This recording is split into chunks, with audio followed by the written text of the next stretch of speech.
We talking rom-com, we talking action, we talking drama and movie classics. Whatever you want, yo, we have it. Cause we talking movies on the podcast. So I married a film critic. So I married a film critic.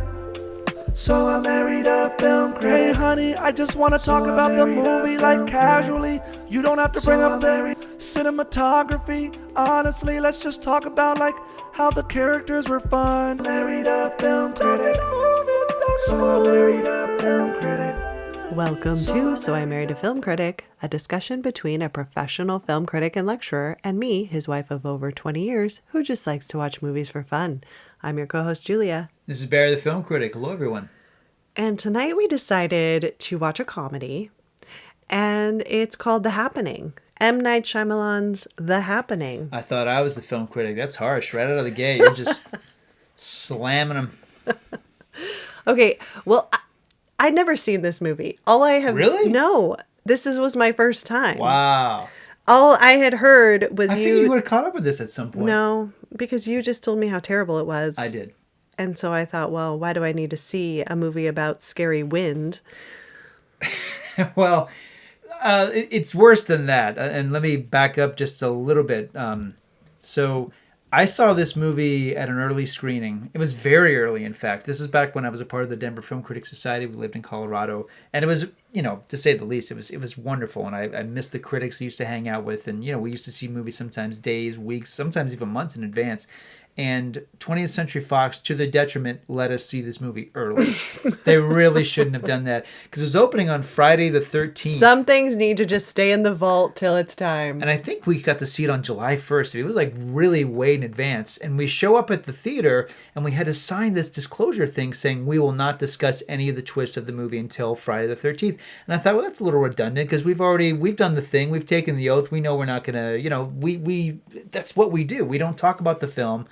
Online or anything until our articles drop. Right, till opening day. Yeah, so it's like it felt a little excessive, but like, hey, what the heck? We're signing the form. Like, that's exciting that they're making us do this. It must be really good. And, I remember sitting in the theater and I'm sitting next to a couple critics, and one of the critics sitting next to me was really kind of sour about being there. He's like, I was here just a few years ago for Lady in the Water. Look how that turned out. And I said, you know what? I said, for one thing, that movie's interesting. I said, but I think this is a chance for Shyamalan to come back because he had made this movie called Unbreakable. You were so positive. I'm definitely positive because Unbreakable really alienated people. That's still my favorite movie that he's made. It really is. And that was on my best of the year list. I mean, I loved Unbreakable. A lot of people at the time didn't really get it or connect with it. So I was talking to the critic. I'm like, I think, after Unbreakable, he did Signs. I bet this is like Signs. I bet this is just a hardcore return to form. So I say this, and the movie starts, and I don't remember exactly when it happened, but when the happened. But at some point during the happening, I'm pretty sure it was the late great film critic Reggie McDaniel. I think he just couldn't stop laughing at one point, and it opened the floodgates. And honestly, the laughter was so incessant for the rest of the screening. You'd think we were watching The 40-Year-Old Virgin. We were laughing. See, I told you it's a comedy. Hard. And if you were just to walk into that screening room, you'd think like, oh, is this like, is this like Step Brothers? Like, what are they watching? When the film ended, we are all walking out of the theater. We're all waiting in line to talk to this poor rep from 20th Century Fox who was jotting down our comments.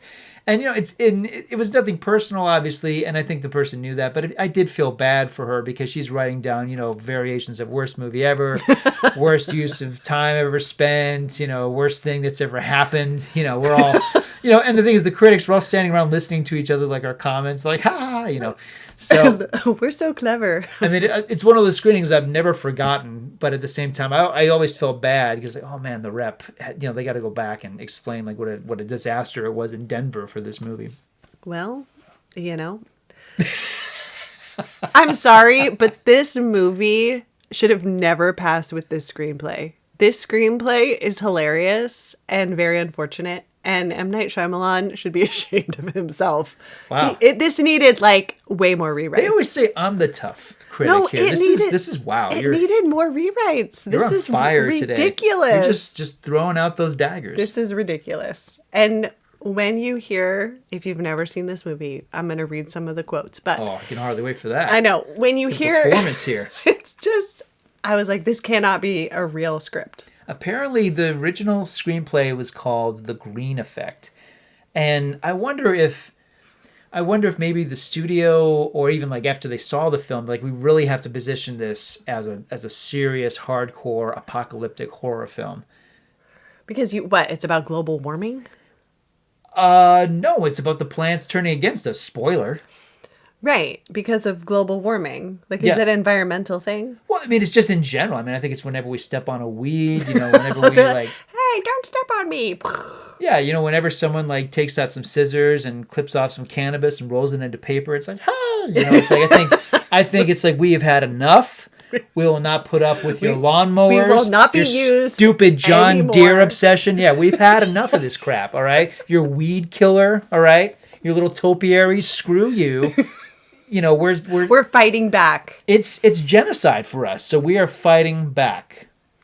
The plants have planned a human genocide. That's Yes. basically what this That's is. what it's about. Yeah. Yeah, and they give off, these supernatural farts that are so bad it makes people want to kill themselves. All right, well, what an introduction. Let's get into it. Anyway, you're right. It's terrible. Okay. So our film opens in New York. People are starting to get confused in Central Park, and they're... Which is like any day in Central Park, really. I know. I'm like, is this... Like, yeah. Okay, so they're repeating their words. They're standing still, walking backwards. We hear some screams. We see... Not eerie? Didn't do anything for you? What?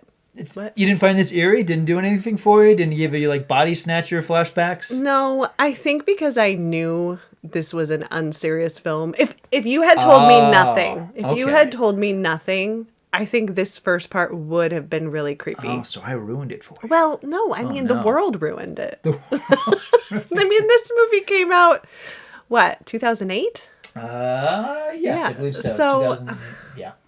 We're talking about over 10 years ago. 2008, yes. Yeah. So it's like, no way to get around it. Like knowing about it. Okay. But yes, if I didn't know anything and I went into it cold, I think this scene would have scared me. She does take this massive, what is that, a knitting needle, and she shoves it in her head? Yeah, she takes a chopstick style like hairpin out of her hair and stabs it into her own neck. This woman sitting on a bench. Yeah. And then we see some construction workers and like a guy falls down off the roof. And then it's raining men. Hallelujah. It is literally raining men. And everyone's like, oh my gosh. All right, so that's happening. And then we... Are you really going to use that word? I didn't do it on purpose. It's just, this is what's going on. I kind of wonder if they're like, okay, maybe we'll call it the occurrence, maybe we'll call it the thing, the unexplainable. Like, no, guys, the happening. The happening. We can't, because they keep saying we tested it. It doesn't get any better than the happening. I know. I think they keep saying like we don't know what's happening. Maybe M. Night Shyamalan's "What's Happening?" with a question mark. At least that would have been more. And then the sequel, clever. M. Night Shyamalan's "That's Happening." Oh no, no And then sequels. M. Night Shyamalan's "It Happened." That's the trilogy. And then he goes to movie jail for making us, He was in movie watch jail for a this. while, though this film did really well. Probably should have ended talking about the box office, but this film opened really big because the trailer was very effective. Because it's M. Night Shyamalan. Yeah, it made $30 million in opening weekend. I thought that was huge, and then it did very well based on just like the opening. Then every week it dropped like 50, 60, 90%, and it became a punchline. But yeah, it had a really strong weekend.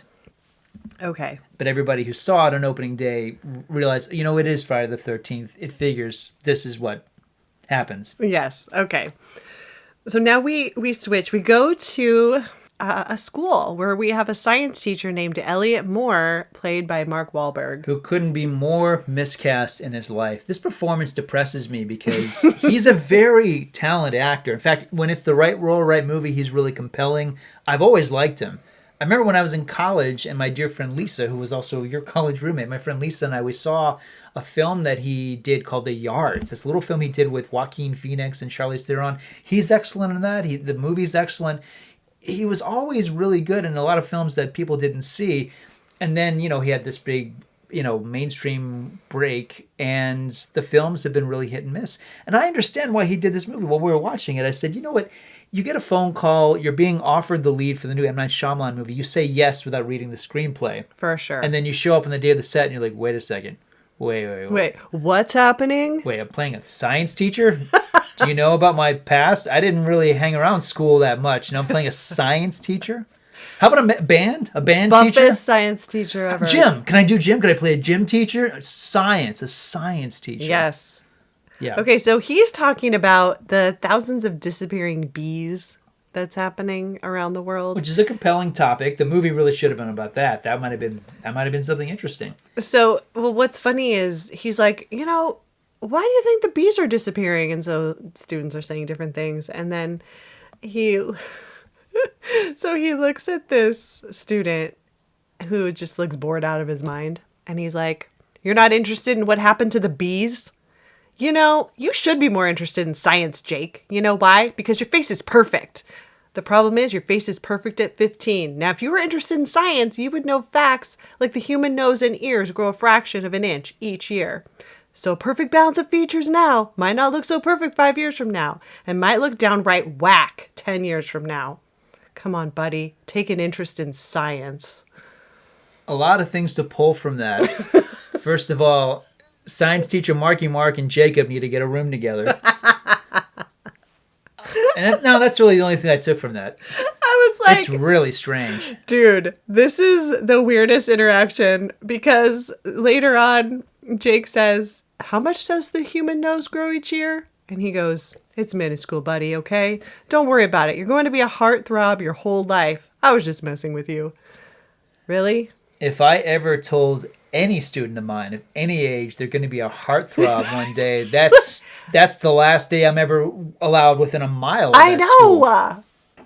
I was like, this is like you're being reported. This is it's completely crazy. And the way the extras, the day players playing the students are taking it, they're just like, just another day in Mr. Moore's science class. Yeah. All right, so then they hear about... By the way, as I said while we were watching it, easy fix for this casting. Jeff Goldblum. Perfect. Jeff Goldblum. He would not have saved the movie. No, he would not have saved the movie. You're right about that. Just like he couldn't save Independence Day 2 or Jurassic Park 2, but better casting. Yeah, but the only problem is I think he's a little bit too old to be married to Zooey Deschanel and have, I just think he's a little bit too old for her. I disagree. No, you're wrong. There's so many weird stories about teachers that wind up marrying their students. Oh. Yeah, so if this guy is like hitting on Jacob in period 3, of course it's like, well, it's what he does. He's kind of infamous for that. And he's got tenure, so he's untouchable. Oh, so in your version with Jeff Goldblum, he's known for this. He went for a student because this is high school. Sure. He went for a high school student. He flirted with a high school student. Waited till she turned 18. And by the way, I'm not pulling this from anything in my life. I'm pulling this from every TV movie I ever saw in the 80s. Yeah, so he's waiting for her to graduate from high school. She goes to college, and then he visits her at Penn State, right? Okay. And then they secretly get married, and they move back to New York, where he's... Well, they're not in New York. I think they're in Boston. They're in Boston. Whatever. Excuse me, Boston. Yeah, of course. It's Shyamalan. Yeah. Okay.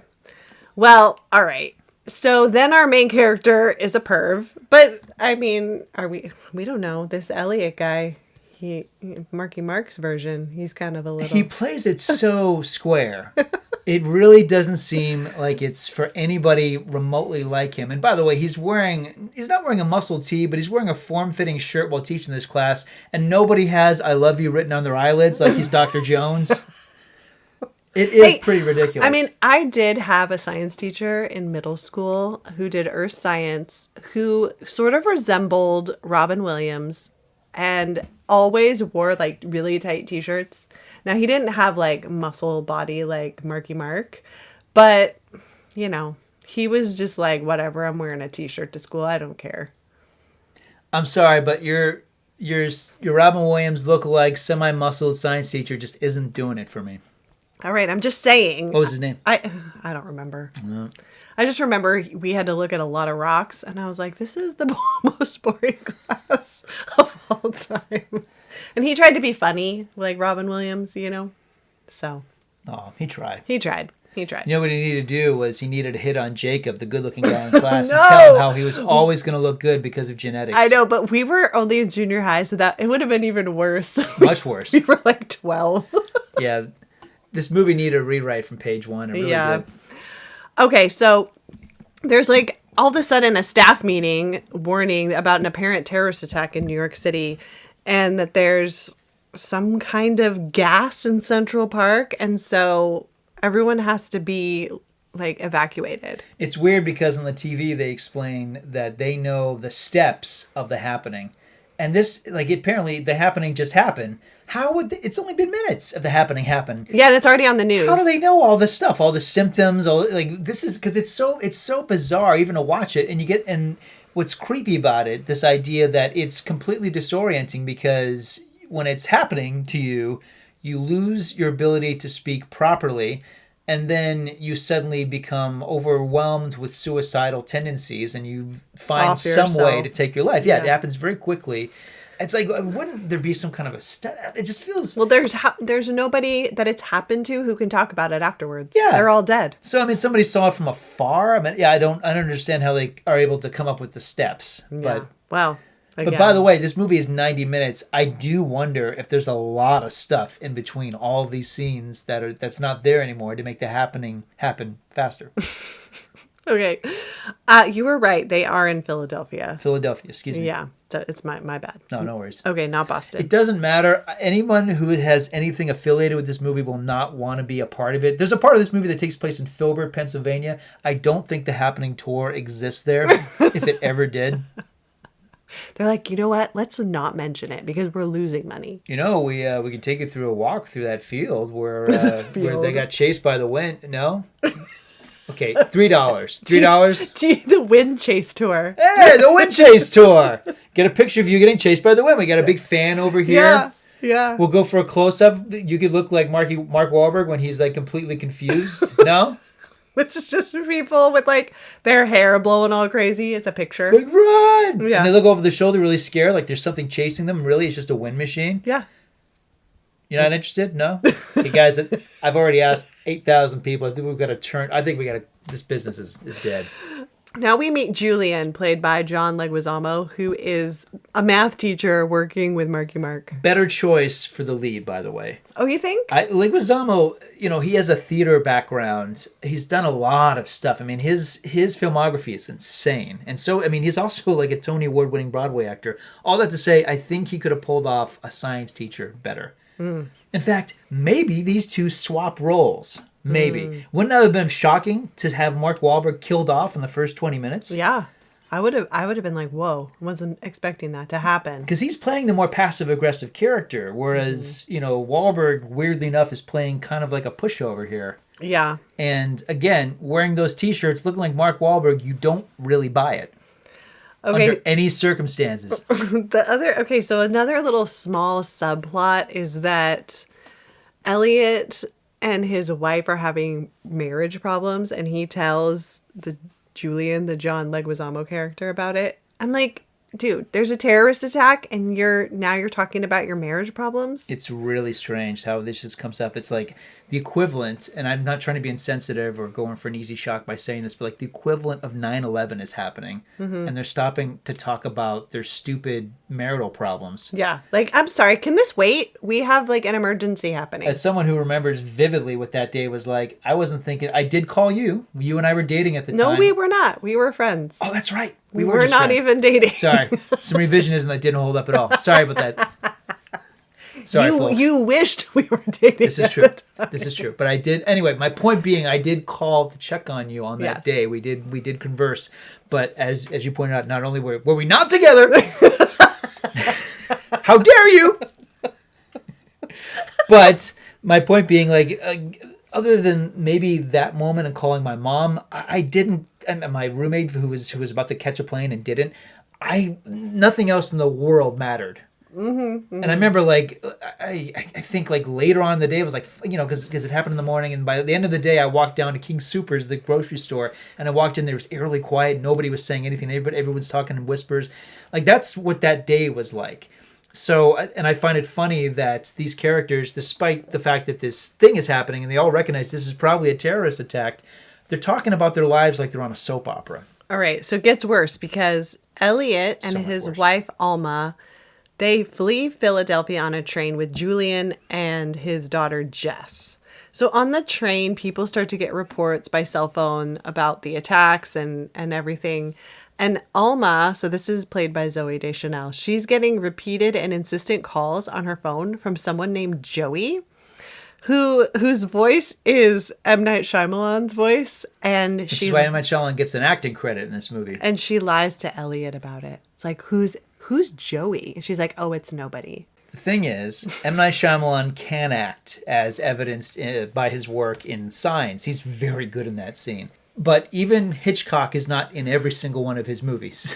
You don't need to be He's in like, every... I'm not going to be in it. It's just my voice. And I think maybe he kind of course-corrected himself, because in the prior movie that he did, Lady in the Water, he plays a novelist who writes a book that's going to change the world. Yes. I think after that he's like, I got to step back. Okay, maybe he's on the cutting room floor Yeah. of this movie. Yeah, maybe there's flashback Maybe to there's Joey. a Joey situation. How much happening footage is Shyamalan sitting on right now? It's like, this movie used to be so much better. At 140 minutes, this was my masterpiece. They cut it to 90 minutes. Now everybody's making fun of me. Yeah. Yeah. Okay. It's not how you treat the M. All right. So we move to like a park in Philadelphia where a woman is walking her dogs and a breeze begins to blow.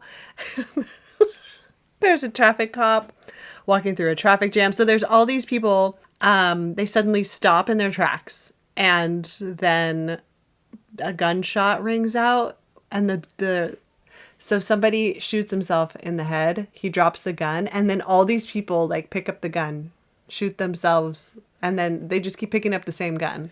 This scene, imagine on paper, it must have been very, very disturbing. To watch it, it feels very choreographed. Yeah. Okay, so you're going to drop the gun, and we'll put the CGI blood. You're going to drop the gun. Well, and I'm like, CGI all right, blood. what? Okay. There's like 6 bullets, so 6 people are going to kill themselves. What is everybody else going to do? It's pretty silly. Yeah. It just, again, it feels The overly... plants are like, we only have one choreographed. gun, you guys. What's everybody else going to do? Okay. Okay, Ficus, get over here. Ficus, we got to think about this, okay? Because they got armies, but we got to start small, okay? We got to start with the traffic cops. We'll get the armies together, and they'll be shooting everybody, but we're going to start with the commuters, okay? Yes, we know yes. you know how much we hate those guys with their exhaust, poisoning us as they drive by, and then they try to kill us off with the weed. No, never again. Never again, guys. Today's the day, okay? It's happening, guys. It's happening. Okay. Even more hilarious would have been if we could hear the thoughts of the plants. I want subtitles. Oh, subtitles for the Yeah, plant when thoughts? the guys are like shooting each other in the head, I want like a close up of a fern, and the subtitles like "F you guys, Viva la Revolution!" But only the plants can hear it? You can take away our miracle grow, but you'll never take away our freedom. Yeah, the plants. Here's don't some hear each other. deadly pollen. Or Mark Wahlberg is the only one who can communicate with the plants. Oh, so he just comes off as super crazy. He's like, "Wait, guys, let me try."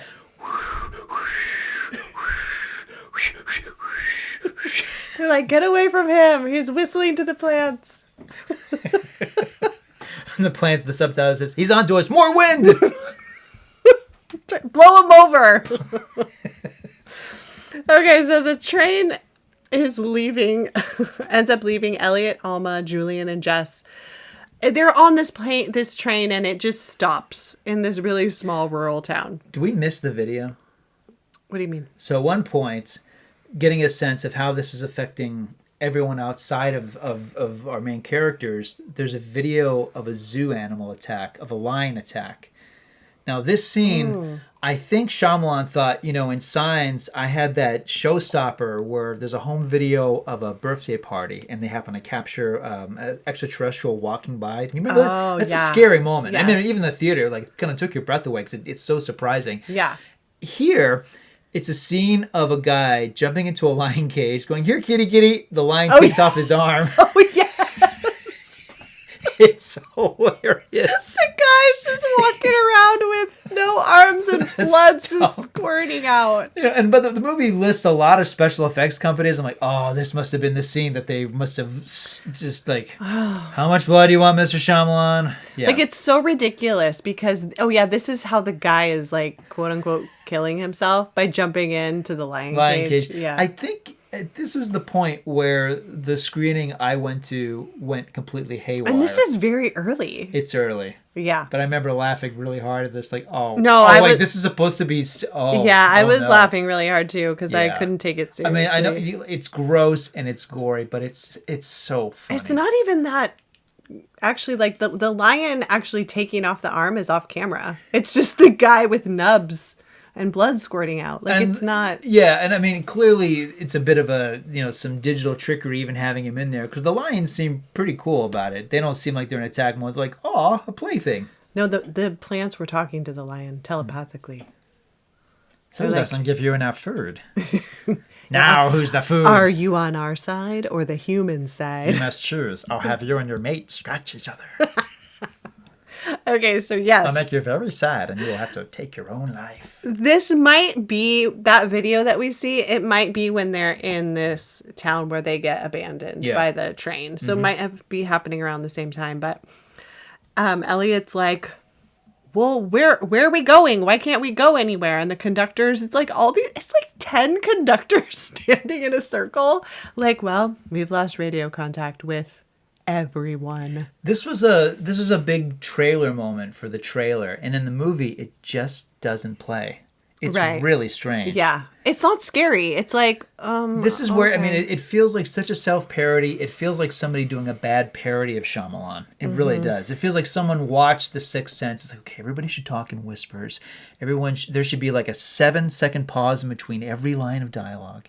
Yeah. By the way, because, I mean, if we want to if we really want to talk about the movie in terms of it being an allegory, I mean, if we want to deal with it in a serious way about how awful and tragic and sudden suicide is, couldn't the film deal with it on those terms in terms of fight it, as opposed to being the plants have struck again. Well, yeah, because there's a reporter. My azalea struck back. They say that the toxin, whatever this toxin is, it switches off the part of the brain that keeps us from harming ourselves. Yeah, and that sounds like, you know what? A good way to cross-reverse this, there's a plant called cannabis, and you roll it and you put it in, you may not know this, you roll it and you put it in paper, and you light the end of it and you smoke it. Apparently, it does the opposite of making you feel depressed. I think that would have been a very good way to fight the happening from happening. Oh, so they're like, you know what? We're going to fight the plants with plants. Yeah, the wind comes, don't worry, I have a plan. And then they quick cut to Bob Marley, I want to love you and treat you right. And they're just all sitting in a circle nothing happened. Anything happened to you? No, man, I'm good. They're good. like, happy thoughts. They're happy thoughts. The wind is coming. I like the wind. And the plants are like, no, they found a way. Yeah, the subtitle, more wind. But if you're high, it doesn't affect you. No. That would have been a hilarious way to fight it, actually. I mean, why? Scary Movie 5 should have been just that story right there. Okay. So Julian, John Leguizamo, he has lost phone contact with his wife, who, for whatever reason, didn't get on the train with them because she had to go shopping. Whatever. So he starts to panic and... Oh, yeah. Okay, so this is the part. Because a lady shows Elliot a YouTube video at the zoo with the lions. Okay, that's where that is. Yeah, right. and the guy getting his arms eaten off. Okay. And again, this is the point early in the movie where a screening room full of Colorado movie critics, some of which are professors and doctors, and then just people like me are just thrilled to be there. We're grown-ups. We're mature adults. We are laughing hysterically. Okay. Well, so everyone's in this diner, and I think at one point someone's like, we all have to leave. Like, it's going to come for us. And so, I mean, then it's just like 45 seconds of all these cars just like, Yeah. taking off super fast. Like Yeah, they're it's like gonna that go. scene from Rat Race where they're all going to go and get $1 million. Yes, yes. They're all like drifting. Okay. In their Camrys. Julian leaves his daughter with Elliot and Alma. And I'm like, okay. When people decide to split up in movies like this, it never works out. That's the last time they're ever going to see each other. Yeah, Exactly. because the movie underlines the point too much. It's about this forced family unit, how they all have to be working together. Yeah. So he finds a ride to Princeton, but he's like, I don't know. He says something to her, and it's really weird. Hold on a second. Let me find it. In case you don't find the exact quote, I got to say that most of the dialogue in this movie does sound really weird. It does.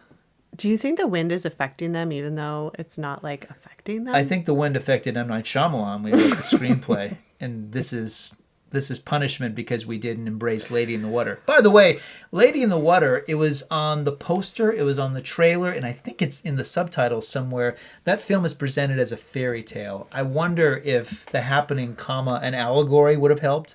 Yeah. I don't know. Okay. I just want to backtrack a second because Julian and Elliot are like meeting up with Alma to get on the train, and Julian's like, hey, I'm going to tell you something that you should never tell your best friend. And Elliot's like, why That's is a great sentence everybody right there. saying that? And Julian says, I saw her at your wedding on your wedding day. And Elliot says, again with the wedding. What? See, none of this stuff comes out of nowhere. Yeah. And Julian says, I walked into her waiting room by mistake and she was crying. She looked up and I saw her face. She wasn't ready to jump in, Elliot. That's not who she is. She's never going to jump in when you need her, man. And I'm like, okay, there's a terrorist attack.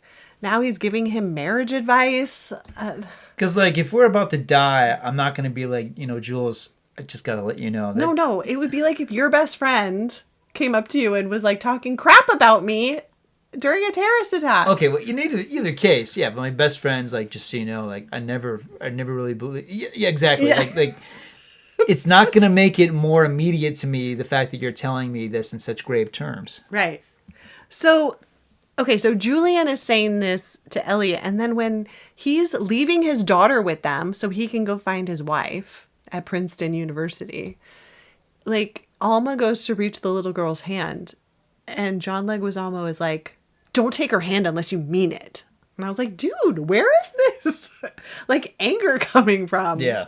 Leguizamo is a great actor, and he's playing it from a real place, but we don't know where that real place is, where it's coming from. Yeah, it kind of, the thing that I hate so much about Wahlberg's performance in this movie. For one thing, he doesn't do Ernest very well. No. That's why he was also miscast in Tim Burton's Planet of the Apes. There's a lot of things wrong with that movie, just like there's a lot of things wrong with this movie. But it's a very similar role. It's a very reactionary role, and it's like, no, that's not what he does. He's you don't cast Wahlberg as a guy going, oh no, what's that? You cast him as somebody who's he's in it to win it. You cast him as someone who wants to partake in the story. And when he's casting these roles where he's just like earnest and like, oh phooey, what's gonna happen next? It doesn't lean into what he's good at.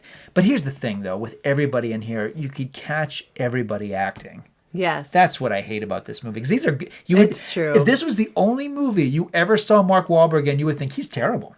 Or Zoe Deschanel. Yeah, she's awful. All she does is she's got saucer eyes, and that's all she does from scene to scene, without motivation. She doesn't even seem to be reacting to the happening. She just seems to be like, is this thing on? Every scene. Yeah, and it's like, is she depressed? Like, we don't really know what's wrong with her. We know she's having an emotional affair with this Joey person. And the fact that this movie is 90 minutes and it's made by a guy who, in almost every case, has complete directorial control and final cut. I'm assuming, okay, they took a film that was long and they cut it down and just left the stuff that worked. And That's scary. Yeah. How much worse was this movie at 114 minutes or 107 minutes, even 10 minutes longer? Maybe we would have seen more animals like decapitate humans. Well, that sounds cool. I know. Maybe there's some cool stuff. I suspect it's a lot more gabby gab. Oh, well, you're probably right. Your wife never liked you, man. Yeah, That's more of that crap. Like, why are you telling me this? We're probably going to die. It's the worst time of my life. My wife left me. I didn't water the plants. Hey, wait a second. Like, you know what? You guys should be worried about finding food and water and a place to sleep because you have none of that, you know? So that's where we're getting to. Yeah. Okay. So Julian is in a car with strangers headed to Princeton. When they get to Princeton, just people are like, they've hung themselves from trees. Okay. This is an ugly reference to the suicide forest of Japan, obviously. Right, but how did they get up there? Like, And what? how the heck are they so depressed they get these giant ladders and set them up? Yeah, and where is the rope from? I mean, it's just... I understand the construction workers stepping off a building. Sure. This is Home Alone level shenanigans. I know.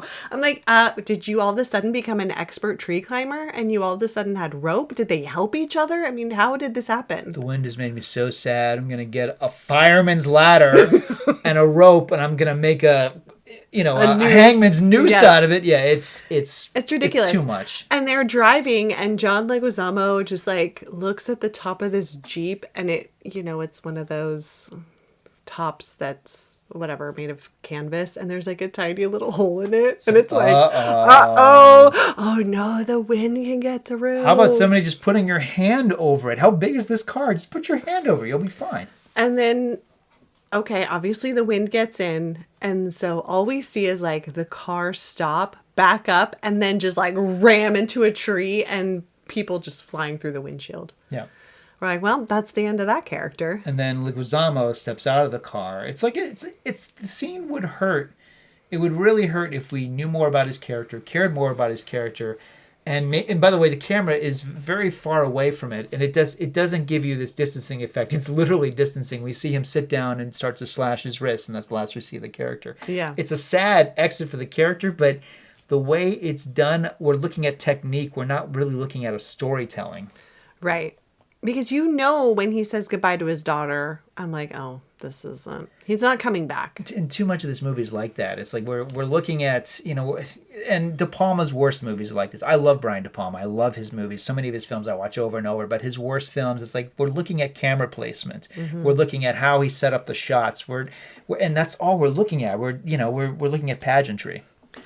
So now we have Elliot and Alma along with Jess. They jump in a car with this couple who owns a plant nursery, of all things. And they decide they're going to head west because this whole attack, it's like the northeast corridor of the U.S. is being attacked. And so he's like, we just have to stop at my house and grab a few things. And so, I don't know. They go to their house. There's a nursery. He's talking about the plants. He's talking about, like, hey, you guys like hot dogs? I'm going to get some hot dogs for the road.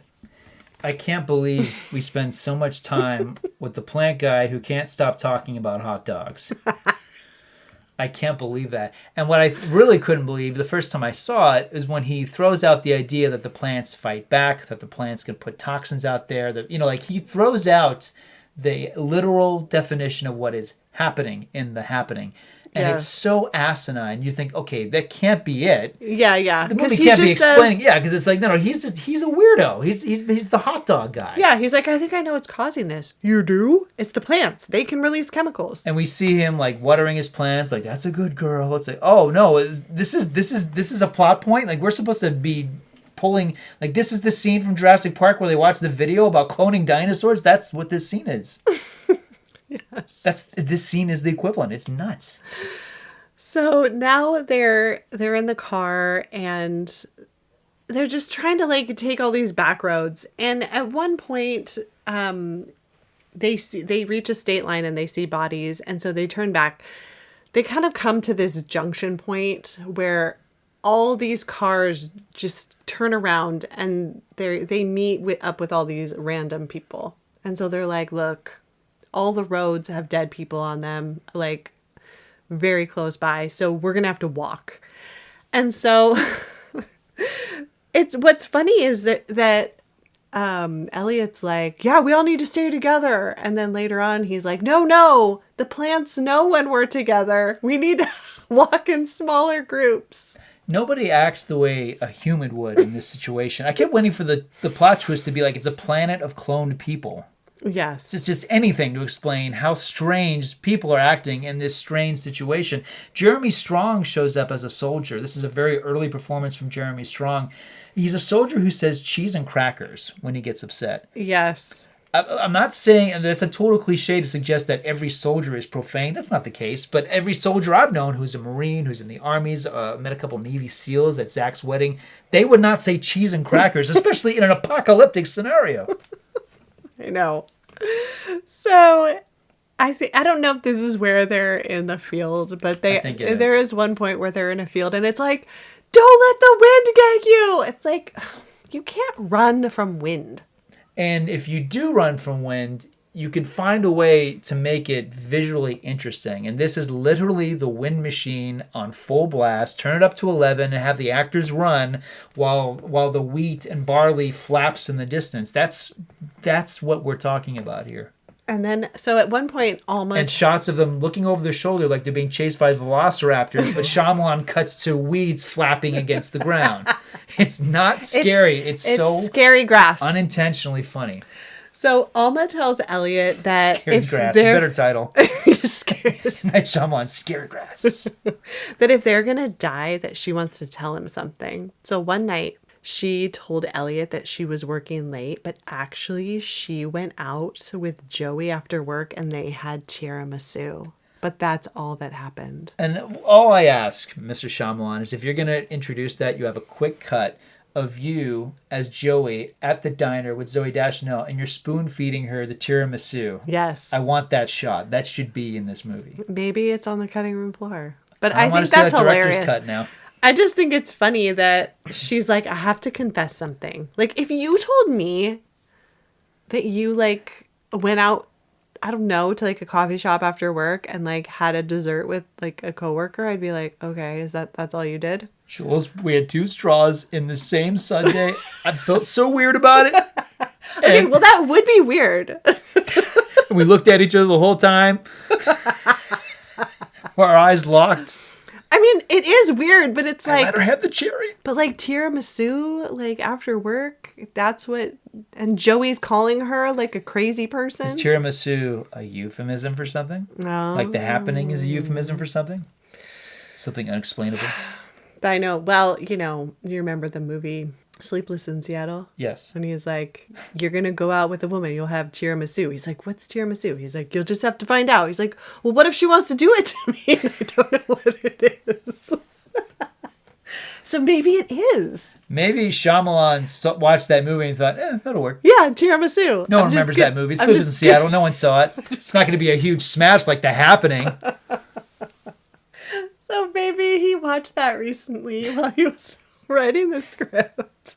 All right, so Elliot, Alma, Jess, and 2 teenagers, they find like a show home for this new development. These 2 teenagers that come out of nowhere, one of which is the boy from Disney's The Kid, the one who played the younger Bruce Willis, Spencer Breslin. So they're walking around this house. It's all fake, and Elliot talks to a plastic plant. This scene is deadly. I can't believe it made it into the final cut because it's supposed to be intentionally funny.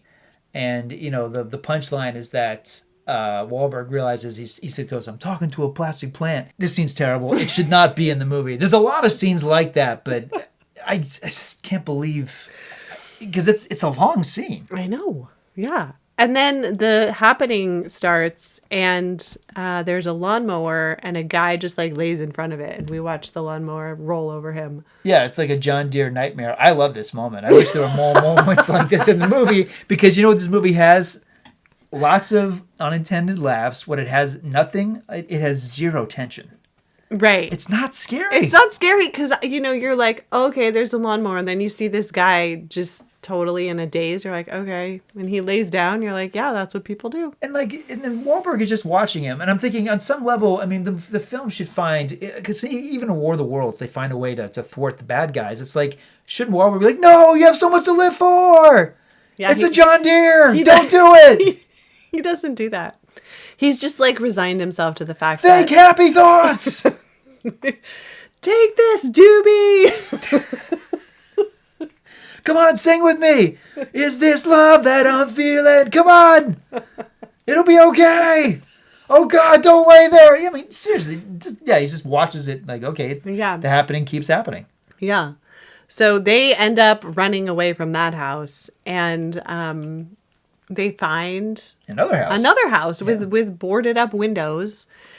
And it's like the people inside, we don't really see them, but they won't give them food, shelter, water, nothing.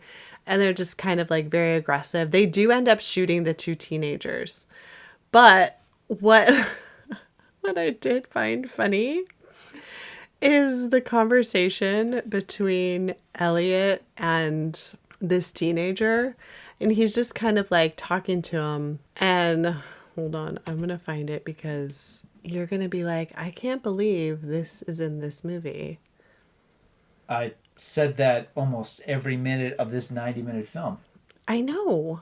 The conversation is basically this teenager asking Elliot, like, so do you guys have kids? Like, why don't you want to have kids? What's wrong with you? Like, again, with all these very personal conversations. Scene from another draft that somehow stuck around in this draft. Like, I can see being curious about people, especially if you're in an extreme situation that's life or death and you don't know who it is you're, like, on the run with. But these conversations are awkward. Like, nothing like this would ever happen. If a worldwide tragedy is occurring and you already know what the steps are because you heard it on the news, wouldn't you be talking about, like, hey, maybe we go to, like, a golf course where it's all, like, AstroTurf, it's not even real? Maybe we, like, you know, like, hey, do you have a house? Is there a lawn on it? Or is it just dirt?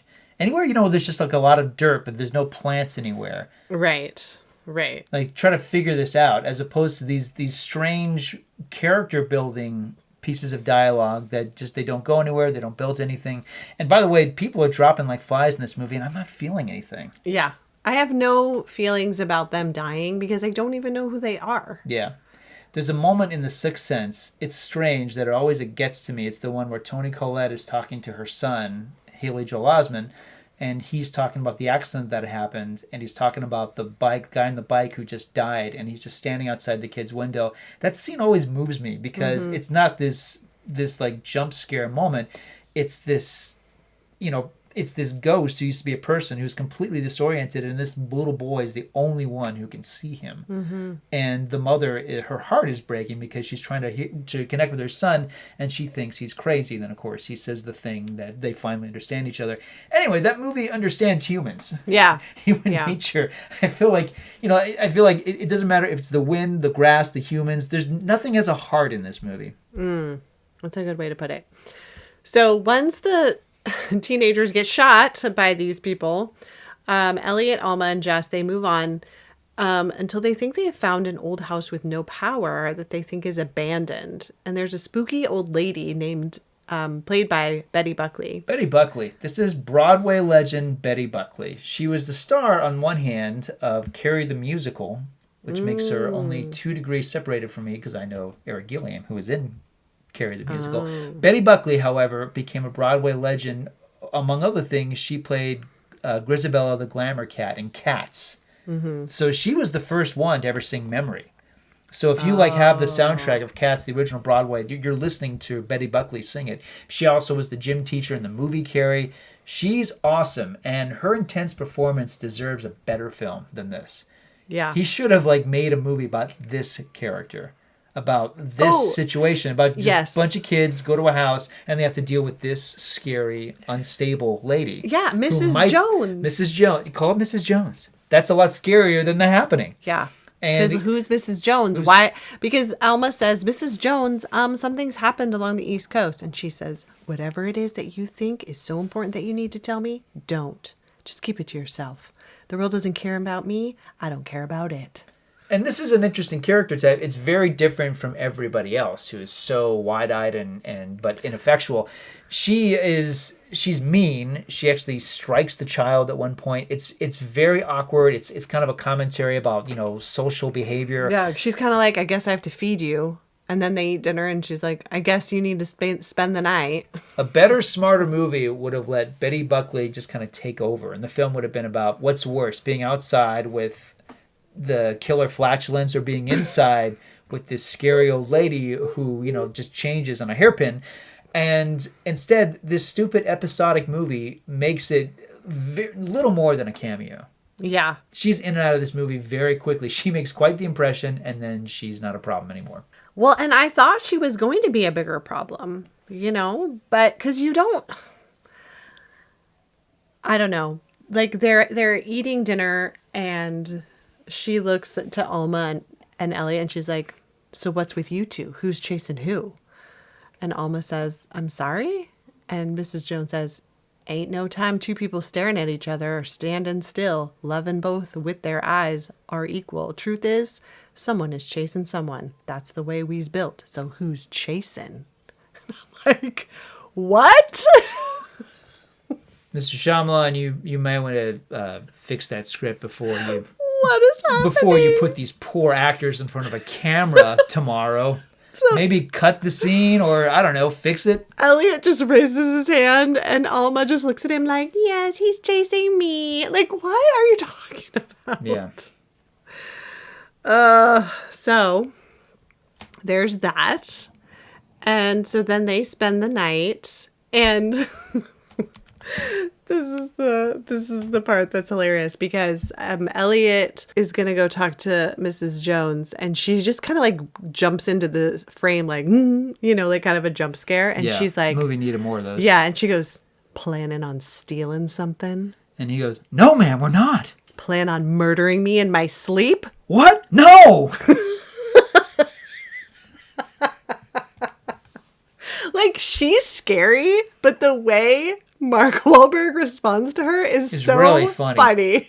And by the way, to get to the good part about his career, 2 years later, he does a movie called The Other Guys that opens the floodgates. And Wahlberg does a lot of comedy now.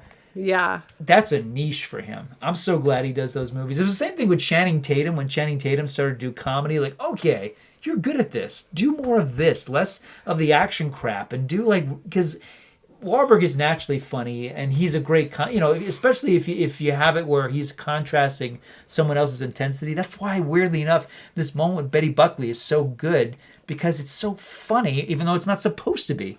Yeah, I know. So they spend the night, even though Mrs. Jones is like so creepy. And then the next morning, so Elliot's in the main house and he sees Mrs. Jones outside in her garden. And obviously the happening is happening to her. And she just goes nuts and just like smashes her head into the window of the house and starts bleeding and dies. And then he doesn't know where Alma and Jess are, but Mrs. Jones had told him the previous night that there's this like tube that connects. It was like from back during slave times, where you could have someone in this other little house and then the main house, they were connected by this tube so you could hear each other. Kind of like two cans with a string. They should have just done that because the logic of this, it's so strange that they would introduce this as something of a plot device and they don't really do anything with it other than talk. They should have just had Zooey Deschanel and the kid in a child's treehouse with a string connecting to the basement and they're talking to each other through the can. They should have just done that because the real reason this is here is because at one point Dr. Wahlberg, science teacher Wahlberg, he can hear them, but he can't find them, and he realizes he's hearing them through this tunnel. Yeah, he's hearing them through the tube. And so he knows because that Mrs. Jones has just died, and so he can't go outside because he doesn't want to die. So he tells her, like, Alma, like, close all the doors, close the windows. And so they're in there and he's in the main house and this is their conversation. So, Barry, you're going to play the part of Elliot Moore. Oh, wow. Okay. And I'm going to be Alma. Okay, so this is imagine- them talking through the tube. All right, so imagine me as Mark Wahlberg. Imagine Julia as Zoe Deschanel. Here we go. Do you remember our first date? You were so quiet. You bought me the mood ring. It turned purple when you wore it. Then you said, that means you're in love. Got you to talk, didn't I? But then we checked the little paper chart and it turned out that it meant that I was horny. You loved that. I had no idea. Yours was blue. Peaceful, right? Right. What color was love? I don't remember. Me neither. And scene. So I'm like, okay, so Mark Wahlberg's wearing this like stupid mood ring the whole movie. We find out that this is like their first date, that he got this for her. And then this is the conversation they have. And we don't know if it ever turned to the love color. What are we doing? Does Shyamalan know how bad this is? Do you think at some point he's in the editing room like, I can't keep cutting scenes. I'm not gonna have a movie left. I gotta leave something in here. Otherwise, it's just them running from the wind. This is like all these conversations that these characters have. They're so disjointed. Like they don't make any sense. Yeah, it's like the happening is happening to them. Is this like real life? Is this how people talk? I hope not. Is the happening to me and I think this is weird, or is this actually weird? Well, look, Shyamalan should not have explained the phenomenon. He should have, if this movie was intended for an allegory for the horrors of suicide, he should have leaned in on that. He should have spoken about how, from notes and things that people have left, sometimes people say irrational things that are, not only are they, not true and mean and cruel to themselves, but it just doesn't even sound like the person you know and love. Maybe that was a potential way of talking about this in terms of subtext or allegory or metaphor, whatever. But instead, because he's going all in with the plant thing, yes, he kills it because he never should have explained what's happening. He never should explain it. People are just killing themselves, which is horrible. It's scary. It's, it's like you don't know who's going to go next. And you don't know if it's going to be a self-harm, like the scene of the car where everybody in the car dies. The birds was never explained, and I'm sure the birds was something, that inspired him. Because what Hitchcock didn't go, there isn't a scene in it where the birds were like having a meeting and talking about how they were going to attack humans. The little subtitle. They're coordinating. You know what I hate? Birdseed. You know what I hate? Human beings. Let's stop them. We have to act now, okay? Who's with me? Caw-caw! Caw-caw! And there's no scene where Melanie Daniels is going like, it must be the birdseed we're feeding them. Yeah. I don't know. I checked the expiration date. I thought it was fine, but it turned out it was maybe a little moldy. I don't know. And the Jessica Tandy character in that movie is kind of like the Betty Buckley character in Yes. this movie. So I'm sure there's, but that's the thing though. Hitchcock never explained it. In that final scene where it's apocalyptic and the birds are everywhere. And by the way, the movie has no music. It's just the sound Yes. of the birds. It still works. It's weird that the movie still works. It was made in 1963. It's still scary. And it's still shocking. There's weird relationship dynamics in that movie, but it weirdly makes sense. Because they also set it up. I mean, that movie is a romantic comedy for almost an hour, and then suddenly the bird strikes, and it's not funny. It's a moment of violence, and this lovely actress who happens to be Dakota Johnson's grandma. She has blood on her head, and suddenly the birds are attacking. It doesn't make any sense. It's attacking school children. It's attacking nice people, and you get to know them. And by the way, the whole time it's happening, they're not talking about their love lives. No. They're actually like, oh my God, what's going on with the birds? Which is what anybody would say if they're being attacked by birds. Mm-hmm. Yeah. Yes. Okay. So as an eco message, it's crazy. It's completely nutters. all right. So after this conversation through the speaking tube. And I hate this. Not only is it a bad scene, but it's like, oh, Mark Wahlberg, don't ask him to muster tears. He can't do it. He's just not that kind of actor. He's a very good actor, but he's got to have the right role. You cast him as a science teacher, M. Night Shyamalan, it's not happening. So Elliot decides that if he's going to die, he doesn't want to die alone. So they all leave their safe places and they walk into the middle of the garden, hold hands, the wind blows, and nothing happens. And that kind of sums up the movie, though. Yeah. So then it's like, okay, 3 months later, we're all back to normal. And Jess and Alma and Elliot, they all, live together still. And Why are the plants happy now? I don't know. I don't know why. I want there to be a scene of Did the bees come back and talk to them and say, hey guys, we're no longer endangered. You can stop this nonsense? I want there to be like Mark Wahlberg, because the reason they spared him is like he's the head of this company. And what it is he makes specialized plant food, and it's made of human fecal matter. Because that's what they want. They want more poop. That's what they want. Fertilizer? So like, yeah, they want more genuine fertilizer. They hate the eco crap. So that's what it is. So Mark Wahlberg, he's like, okay, we got to ship him out. How's this going, guys? And he's like, he's looking at the ficus, and except it's not a plastic plant, it's a real plant. Wow. All right. I know it sounds ridiculous, but come on, it's this movie. It's not out of the, this could have been one of the scenes that they cut from this thing. Yeah, it could have been. Yeah. All right. Well, Alma finds out she's pregnant, tells Elliot, they hug, they're one big happy family. I want there to be a birth scene, and it's like a little plant. So, okay, this says on the TV, there's a scientist warning that the event was like a red tide, the first sign that the planet is rejecting humans as pests. The host says that if that were true, it would be happening in other places. Okay, so then we cut to Paris, France, and it's happening again. Les Japonais. Yeah.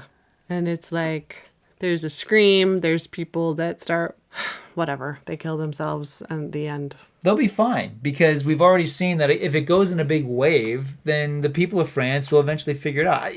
It's more interesting if it happens worldwide all at the same time. It's not interesting. It's like, okay, they got to figure it out.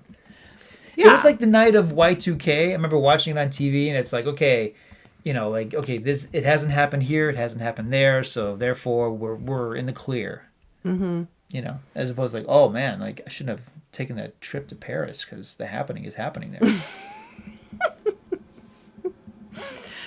Yeah, it's okay. Yeah, the end credits roll, and it's not like a big ta-da. It's like, oh, okay, now it's over.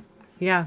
Like, okay, it'll happen here, and then it will stop, and then it will happen somewhere else, and then it'll stop. Shyamalan had 5 years of suck. He had 5 bad years. He had this film, which he got away with. It wound up being a minor hit. He did a film called The Last Airbender, which I think most people hate. I've yet to see it, on all fairness. But he also did After Earth, which we did see. That's the one with Will Smith. It's so terrible. It wouldn't be until 2015 that he made this little movie called The Visit, which also has major tonal problems. It does, but it is scary. It's really scary. And that was his comeback. It led to Split, and then one of my favorite movies that he's made, which is Glass, which I think is seriously underrated. That's the sequel to Unbreakable. Mm-hmm. And he made a few movies the last couple of years. One was Old, that came out during the pandemic. A lot of people didn't see it. It's kind of a mixed bag. His last couple of movies have been mixed. Trap wasn't that great, even though it's got a great Josh Hartnett performance behind it. And then Knock at the Cabin, I think great setup. I don't think the payoff was that good, but the book it was based on wasn't that good. Anyway, I feel like I hope he's cracking his wrist, and he's gonna. I'm always hoping for the guy to knock it out of the ballpark, because when he's in his element, he's really good, and his movies are weird. He makes really interesting idiosyncratic movies. They're all personal for him, but sometimes when that happens, it looks like The Happening. So we're gonna see movies from him in the future, and when they suck, we'll just be like, what is happening? I think we all do that. Okay, did you want to talk about Mark Wahlberg's career for a second? I guess I could. I mean, I think I said it. I love that he found a niche making comedies, and that he's now reliable in these movies. I mean, after the other guys, he did, Ted, the talking teddy bear movies, and he's in the Daddy's Home movies. Like, he's really funny. But he's also a really compelling actor, but it's just got to be the right thing. He, like a lot of guys who found a niche in action, he does too many of these disposable, generic action movies, a lot of which go straight to Netflix. But he's good, and I hope he keeps it up, because, I mean, not for nothing, he received an Academy Award nomination for a Scorsese film. I mean, he's that caliber of actor. So I like him. I'm rooting for him. He just shouldn't play science teachers. Ever again. Ever, ever, ever again. Or like an astronaut or like an astrophysicist. Like, stay away from the really smart people. he just, because I get it. When M. Night Shyamalan or Tim Burton or Ong Lee reach out. Oh, no, it wasn't Ong Lee. It was Peter Jackson. Peter Jackson for The Lovely Bones. There's just some movies where it's like, I get it while you would say yes immediately to that director, but then you read the script and you go, oh, this is like, it's one thing to be cast against type. It's another thing, like, I'm stuck here. What am I doing here? This is, and those movies, it's a similar problem. In Planet of the Apes, he has a character who like basically doesn't react to anything for an hour, which is insane. You definitely don't want him doing that. And Lovely Bones, he's the guy. Like, oh, talking apes. Okay, cool. Yeah, Lovely Bones, he's the guy who's like, oh, I wish that serial killer hadn't murdered my daughter. If only I knew who it was. And that guy across the street is really weird, but he can't be a serial killer. The roles are unplayable. The movies aren't good. But I understand why he would take chances on really good directors. And sometimes, every director has a dog. And unfortunately, he happened to be in Shyamalan's. Yeah. Okay. It's a bummer, though, because he's good. Most of these actors are really good. How many stars do you give this? 1. 1? Because wow. Tak Fujimoto's cinematography is very good. And I like James Newton Howard's score. I like the music a lot. I'm going with half a star. Half a star. Wow. Yeah. Yeah, that's fair. It's just... the entertainment value was there unintentionally, so that's why I'm giving it that. Yeah, because there's bad movies that I wouldn't watch again. In fact, there's even I gotta say, Signs is very good. I have no desire to see it again. But Signs is nowhere near as funny as The Happening. No. Now, if someone makes a bad movie and it's bad and not unintentionally hilarious, I don't want to see it ever again. But if it's bad and it's unintentionally hilarious, I would see it again. It is strange, though, that a director at this level and actors at this level would make a film like this. This bad, yeah. Yeah, because this is, the best thing you could say about this movie, it's better than Cats. That's not saying But a much. similar thing where you go, that director, those actors, those artists, and and one of the most reliable, durable Broadway musicals of all time, and that movie is how bad, scene for scene, minute for minute. Some movies are like lightning in a bottle and everything just works out perfectly, and then the opposite happens. That's exactly right. And that's this. Yeah. It's strange. And there's a filmmaker, a local filmmaker, Kaviko Hoke, who I like a lot. He's always saying that. And I appreciate it when he says that. He's always saying, it's like, I always want to root for movies. I want to root for people because it's so hard to make a good movie. You're absolutely right. Definitely. But also when you are the writer, director, and producer and playing Joey in your movie, sometimes, maybe you need a little more help. Maybe you need to collaborate. Maybe you have a producer or somebody, or even like an actor that you trust. It's like, we're going to make this together. Scorsese has always talked about, working with De Niro or DiCaprio. Just like you got these collaborators. It's like they're looking out for each other as opposed to going, okay, this guy made The Sixth Sense. He knows what he's doing. We're just going to, this is going to work. We're just going to trust him. Well, like you always say, if there's too many writers, probably a problem. In this case, there's one. If there's only one writer and he keeps writing duds, he might need a little assistance. But that's what happened on his prior movie, Lady in the Water. And I want to be clear about it. And I'm sure my friend Lena is listening to this. Hi, Lena. Lena is the biggest Lady in the Water fan I know. So much so that I've seen that movie 3 times at least because we've had conversations like, you need to see it again. It's really good. And Lady in the Water, I got to hand it to that film. It's got the Paul Giamatti performance at the center of it, which is so good. Giamatti is excellent in that movie. And again, the music, the cinematography, it's a beautifully made movie. And I got to say, if there's anything I love about that movie, I can't get ahead of it. It's so freaking weird. It makes so little sense, but it was presented as a fairy tale. It's like, this is a fairy tale. Whereas, The Happening, what is this? What are we talking about here? I'm willing to give Lady in the Water a lot of room because the film is... It's a fantasy. It's weird with the beard, but it's like, look, like we never pretended this was a documentary. Whereas, The Happening allegedly takes place on planet Earth. Supposedly. Where it's a movie where people and the plants aren't acting the way we expect them. Yeah. Yeah. All right. Yeah, Yeah, watching this with you, I really wanted it. I wanted to be like, I was wrong about that. No. In fact, I'm like, wow, this is so much worse than I remember. Yes, well, I'm glad I saw it. And I don't, maybe in like 20 years, we'll watch it again. All right. Well, I think we did it. And that concludes our discussion of The Happening.